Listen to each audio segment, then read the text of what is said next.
In part 3 of this mini-series, I'm going to show you a cover letter that I've written for a job that I'm going for as a lecturer in sport and exercise psychology at the University of Sussex. I'm going to show you the structure, which you would have seen in part 1 and 2, put it into practice, and I'm also going to go through some of the more intricate details I haven't mentioned in part 1 and 2. Okay, so get the basics right at the start. Put in here the title of the job and the reference number. So the reference number you can find in the advert, just put it in brackets at the top.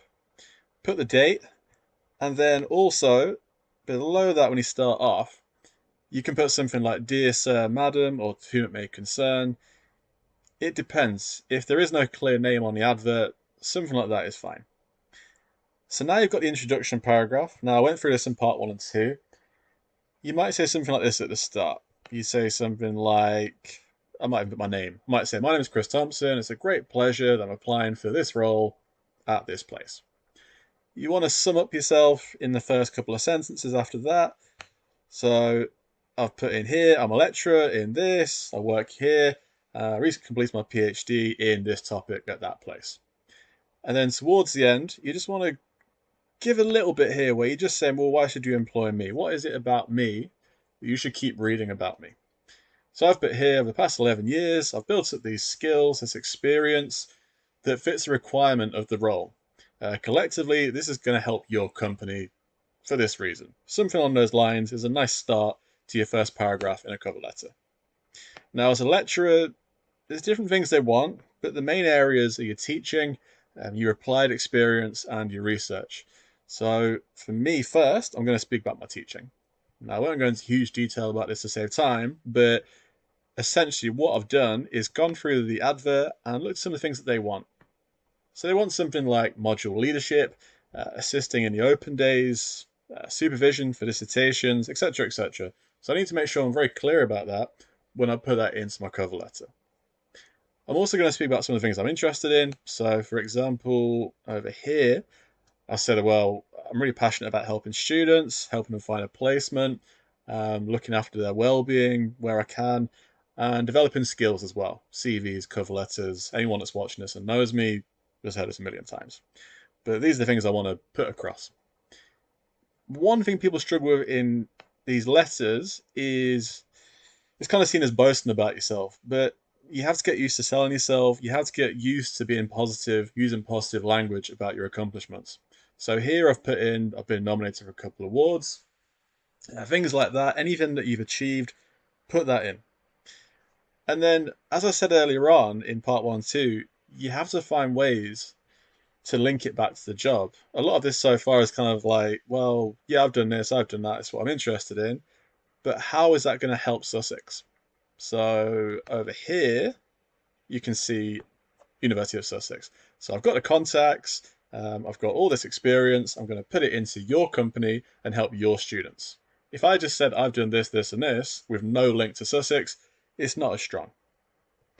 Okay, so I'm going to move on to the next paragraph, and this is about my practical experience. Again, my plan is to write about what I've done, what I've learned, what I've developed, then also how that would help these employers that are looking at the letter. So where do we go from? Let's go from here. So I'll say, well, I've worked in strength conditioning.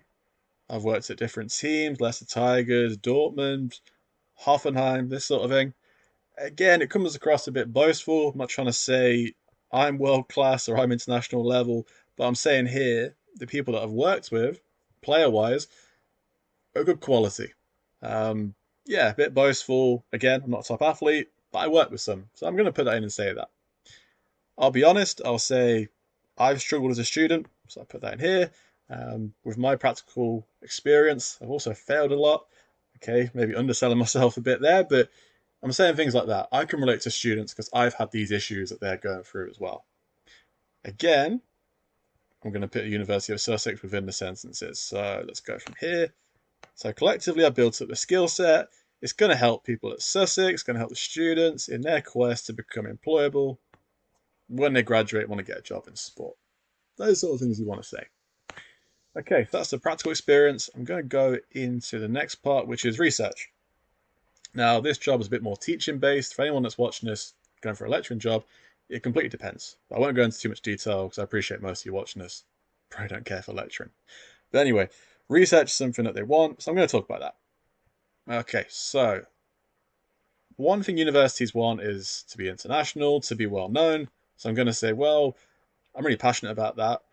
And I've been abroad. I've been in different countries. I'm going to sell the fact that I've done that. And when it comes to my research, I've done some really good collaborations. Now, for anyone that's not really into research, I didn't know this until my PhD. Sports medicine is one of the more well-known journals. So I'll say, well, I've got a couple of papers in there, little things like that to sell yourself. Again, that's all well and good, but what can you do for the company? So I'll say, well, I've got these connections and this can help. This can help me help you with research. We can do collaborations together and I can bring a lot of contacts I already have to strengthen your research. So that's basically the research. I don't want to go into too much detail like I have so far. I'm going to try and trim it down, but hopefully the structure's made sense so far. If I go back to the top, so far what have we got? We've got the intro here. I'm going to speak about my background very, very quickly, who I am, why should you hire me. I've gone through the advert, so I appreciate that over here I can speak about my teaching. They also want a bit of applied experience, bang, I'll give you that. And you want about my research, bang. For you, this probably has nothing to do with what you're going for, but whatever the job is, go through the advert, go back to part 2, think about how you can plan your paragraphs to create a structure. Okay, so I'm going to move down to the end. You'll always want, as I mentioned in part 1 and 2, you want that ending where you're speaking about the future, what your plans are. So for me, I'm currently in Ireland, but as you can tell by my accent, I'm from the UK, and I'll say something like that here. So I'm from the UK, and it would be a personal goal to come back, settle down somewhere in the UK. What also is going on in my future? Well, my personal goals are to obtain this. So for example, I said before, part 2, if there's a qualification you haven't got yet, but the advert's looking for it, just mention at the end, well, I am planning to do this. So I mentioned a couple here. And a little sign off here, just some very generic, but overall very determined to improve, and being at this place will help me develop because of your great environment.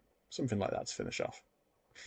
Always finish off with a nice little sign off, something like, thank you for taking the time to process the application, look forward to hearing from you, and then yours sincerely, and then put your name. Okay, so that is a cover letter. This was after many drafts, by the way, so if you go back to part 2, you'll remember I said that. It'll take a few drafts. If you want to speak more about a cover letter you're writing, if you've got any questions, get in touch with me on Instagram at Sports Science Hacks. Okay, thank you for listening, and I'll see you in the next video.